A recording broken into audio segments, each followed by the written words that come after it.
In this class, so we are going to learn something about the preamble of Indian Constitution. See, this is the preamble of Indian Constitution. So, can you see? Yes, ma'am. Yes.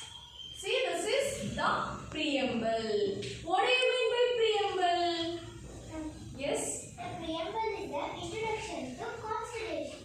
Yes, very good. So, preamble means it is the introduction to the Constitution. So, it is nothing but introduction to the Constitution. It clearly outlines the principle based on which our country is governed. So, what do you mean by preamble? Preamble is the introduction to the Constitution.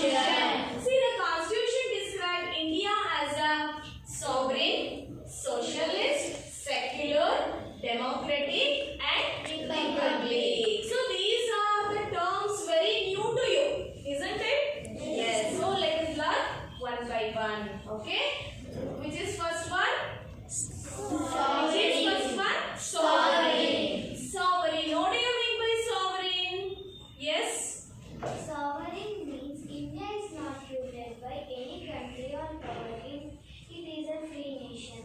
Yes. So India sovereign means India is not ruled by any other countries or any other powers. So before independence, Britishers were ruling our country, isn't it? So after we got independence, we are completely free. We are not under any other nations or any other powers control. So completely free. So it's a free nation. So it is called sovereign. And the next term is socialistic. What do you mean by socialistic?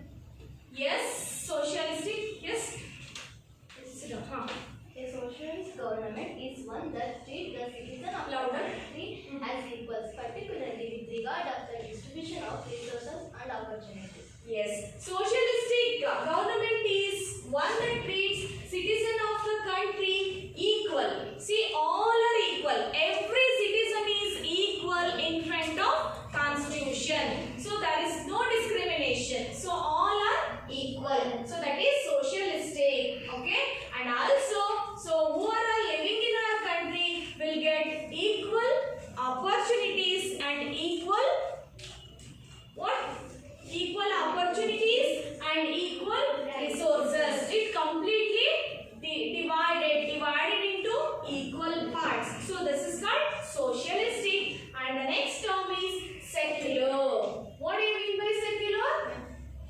Yes, Harsha? Secular is government treats all religions equal and does not support parts religions. Yes. See, secular means secular government treats all religions equally. So many religion people are living in our country, right? So which are the major religions of our country?